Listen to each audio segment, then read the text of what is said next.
होगी उस खटर पटर, बातें भी चटर पटर, घर घर की खबर खबर, हंसी ठिठोली की है अंगड़ाई।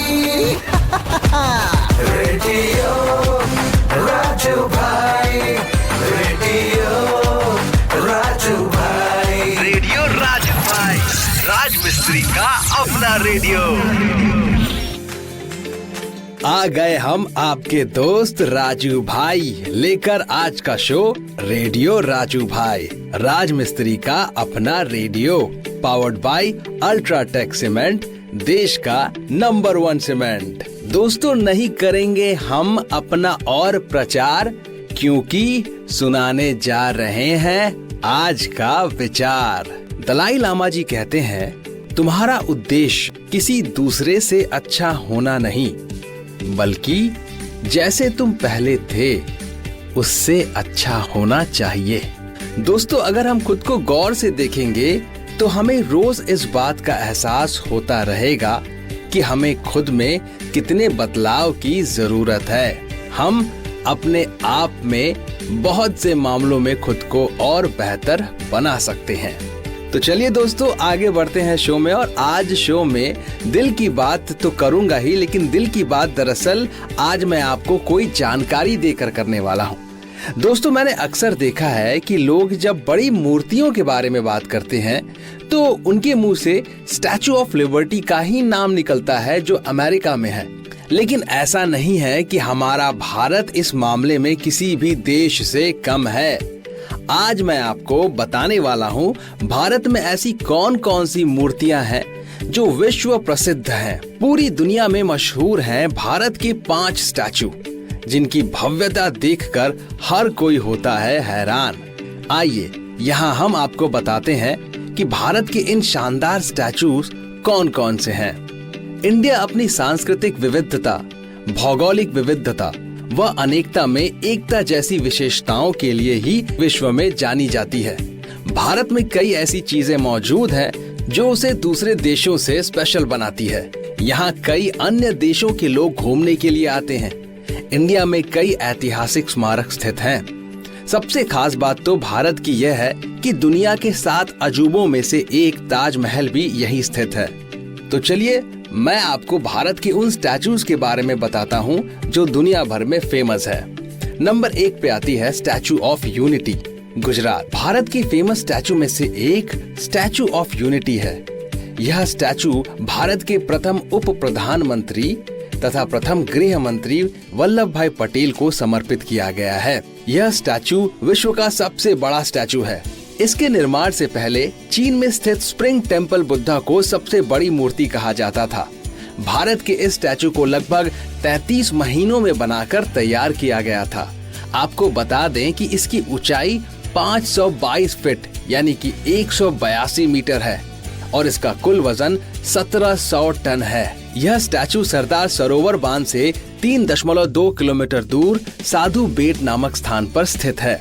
नंबर 2 पे आती है तिरुवल्लुवर स्टैचू, तमिलनाडु। भारत में स्थित तिरुवल्लुवर स्टैचू तमिल कवि और फिलोसफर वल्लुवर की एक 41 मीटर ऊंची अर्थात 133 फीट ऊंची पत्थर की मूर्ति है, जिन्होंने तमिल क्लासिक संगम, जिसे तिरुवल्लुवर कहा जाता है, लिखा था। यह स्टैचू तमिलनाडु के कन्याकुमारी में एक छोटे से द्वीप पर स्थित है। यहाँ से आप बंगाल की खाड़ी और हिंद महासागर का संगम भी देख सकते हैं। जिस भारतीय मूर्तिकार ने इरावन मंदिर बनाया था, उसी ने ही इस स्टैचू का निर्माण किया है। नंबर 3, तथागत तस्ल, सिक्किम। भगवान बुद्ध की 130 फीट ऊंची मूर्ति दक्षिण सिक्किम में रवांगला के पास बुद्ध पार्क में स्थित है। यह भारत में भगवान बुद्ध की सबसे ऊंची मूर्ति है। इस मूर्ति का निर्माण 2006 से 2013 तक चला था। इस मूर्ति का निर्माण सिक्किम सरकार और उसके लोगों के संयुक्त प्रयासों के माध्यम से हुआ था। यह स्टैचू तीर्थ यात्री और पर्यटन के लिए काफी शानदार है। चौथा, बसवा स्टैचू, कर्नाटक। कर्नाटक के बीदर जिले में स्थित बसवा स्टैचू है। इसकी ऊंचाई 33 मीटर यानी 108 फीट के करीब है। यह प्रतिमा विश्व में भगवान बसवा की सबसे ऊंची प्रतिमा के रूप में है। इस मूर्ति को अक्टूबर 2012 में बनाया गया था। नंबर 5, हनुमान मूर्ति हिमाचल प्रदेश। भगवान हनुमान की 108 फीट ऊंची मूर्ति हिमाचल प्रदेश में शिमला के पास जाखू पहाड़ी पर स्थित है। इसे 2010 में बनाया गया था। हनुमान जी की इस मूर्ति के निर्माण में लगभग 1.9 करोड़ रुपए का खर्च आया था। तो मेरे प्यारे राजमिस्त्री भाइयों, ये थी भारत की कुछ ऐसी प्रमुख मूर्तियां जो विश्व में बहुत प्रसिद्ध हैं। सिर्फ भारत में ही नहीं बल्कि पूरे विश्व में। तो बस अब की बार जो मौसम आ रहा है, अभी तो बरसात का मौसम पहले बीतने दीजिए, इसके बाद जाड़े का जब मौसम आएगा या उसके बाद का मौसम जब आएगा, तब आप बाहर घूमने का जो प्लान बनाते हैं, किसी एक प्लान में इन 5 मूर्तियों में से किसी एक को भी शामिल आप चाहें तो कर सकते हैं। ये आपकी मर्जी। हम बढ़ते हैं प्रोग्राम में आगे। वैसे दोस्तों, आपको एक बात याद दिला दूं कि केवल अल्ट्राटेक सीमेंट, क्योंकि बढ़िया काम तो बढ़िया नाम। अब आपको बताने वाला हूं मैं एक रोचक तथ्य। रोचक तथ्य ये है कि ऑस्ट्रेलिया के मैदान में रहने वाला एक मेंढक, ध्यान दीजिए कि साल में 11 महीने जमीन के अंदर सोता है। वो बारिश के कुछ दिनों में ही जमीन से ऊपर आता है। मतलब जब बारिश हो रही होती है, बस 1 महीने के लिए वो जमीन से ऊपर आता है, खाता पीता है और फिर अंडे देता है। उसके बाद वापस जमीन के अंदर सोने चला जाता है। देखिए, सबकी अपनी अपनी जिंदगी है। कुछ 11 महीने काम करते हैं और 1 महीने आराम। यहाँ ये भाई साहब 11 महीने आराम करते हैं और 1 महीने थोड़ा मोड़ा काम। दोस्तों, आगे बढ़ते हैं शो में और अब मैं आपको सुनाने वाला हूँ एक कहानी, और इस कहानी से हम एक सीख हासिल करेंगे। जीवन को सीख देने वाली प्रेरणादायक कहानी। एक बार एक छोटे से गांव में एक मूर्तिकार रहता था जो बहुत ही सुंदर और आकर्षक मूर्तियां बनाता था। लेकिन अब वो आदमी थोड़ा बूढ़ा हो गया था। उस आदमी ने सोचा कि क्यों ना अब मैं अपने बेटे को मूर्तियां बनाना सिखा दूं, तो मेरा बेटा भी इस गांव में मशहूर हो जाएगा। आदमी ने जब अपने बेटे से इसके बारे में बात की तो बेटा भी मान गया। अगले ही दिन बेटे ने मूर्तियां कैसे बनाते हैं यह सीखना शुरू कर दिया। कुछ वक्त बाद बेटा भी अच्छी मूर्तियां बनाने लगा, क्योंकि जब बेटा मूर्तियां बनाता तब उसके पिता उसके पास खड़े रहते और उसे समझाते रहते कि क्या गलती तुम कर रहे हो। कुछ वक्त बाद बेटा अपने पिता से भी अच्छी मूर्तियां बनाने लगा। गांव वाले लोग ने भी बेटे की मूर्तियों को पिता की मूर्तियों से ज्यादा अच्छा बोलना शुरू कर दिया। बेटा ये सब सुनकर काफी खुश हुआ। बेटे की इतनी तारीफ सुनकर पिता बेटे से भी ज्यादा खुश हुए।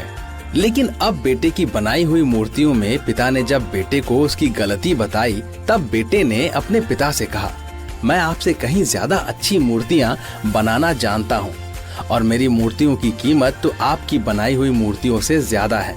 अब आपको मुझे सलाह देने की कोई जरूरत नहीं। बेटे की ये बात सुनकर पिता चुप हो गए और वहाँ से चले गए। फिर कुछ दिन बाद बेटे ने अपने पिता से कहा कि मुझे लगता है कि मेरी बनाई हुई मूर्तियों की कीमत उतनी नहीं होनी चाहिए जितनी अभी है। मुझे लगता है कि मुझे दूसरी दुकान में अपनी मूर्तियाँ बेचनी चाहिए, इससे मेरा ज्यादा मुनाफा होगा। पिता ने कहा, ठीक है, तुम अपनी अलग दुकान खोल लो। बेटे ने अपनी अलग दुकान खोल ली और अपनी मूर्तियों का दाम अपने पिता की मूर्तियों से ज्यादा रखा। अब जो लोग पिता की मूर्तियाँ ज्यादा खरीदते थे, उन्होंने बेटे की मूर्तियाँ जिनका दाम भी ज्यादा था उनको खरीदना शुरू कर दिया। बेटा बहुत खुश था। मैं अपने पिता से ज्यादा अच्छा मूर्तिकार बन गया। कुछ वक्त तो सब कुछ ऐसे ही चलता रहा, लेकिन कुछ वक्त बाद लोगों ने बेटे की मूर्तियों को देखना भी बंद कर दिया। अब लोग पिता की दुकान पर ज्यादा जाते और वहीं से मूर्तियाँ खरीदते। बेटे ने अपनी मूर्तियों को और अच्छे से बनाने की कोशिश की ताकि लोगों को उसकी बनाई हुई मूर्तियाँ पसंद आए, लेकिन कोई फायदा नहीं हुआ। बेटा कोशिश करते करते थक गया। अपने पिता की दुकान पर इतने लोगों की भीड़ देखकर बेटे को काफी गुस्सा आया। बेटा अपने पिता के पास गया और बोला, आपने अपनी मूर्तियों में ऐसा क्या किया कि लोग आप ही की दुकान से मूर्तियां खरीद रहे हैं? मेरी मूर्तियों को तो कोई देखना भी नहीं चाहता। पिता ये सुनकर मुस्कुराए और कहा, ऐसा इसलिए हुआ क्योंकि तुमने यह सीखना ही छोड़ दिया कि अच्छी मूर्ति बनाते कैसे हैं। ये सुनकर बेटे ने कहा, लेकिन मैंने अपनी मूर्तियों को अच्छा बनाने की बहुत कोशिश की, फिर भी कोई फायदा नहीं हुआ।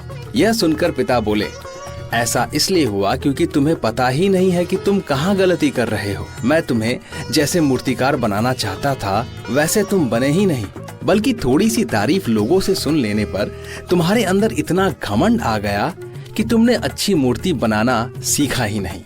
तुम थोड़े में ही इतने ज्यादा खुश हो गए। ये सुनकर बेटे को अपनी गलती का एहसास हुआ।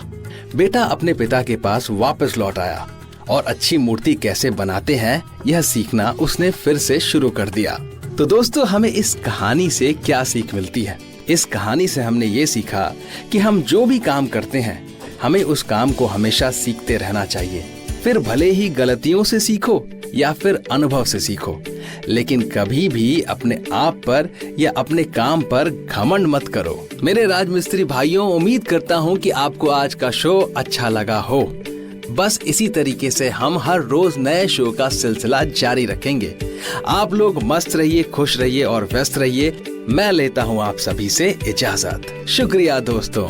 रेडियो राजू भाई, रेडियो राजू भाई, रेडियो राजू भाई, राज मिस्त्री का अपना radio. Brought to you by Ultratech Cement.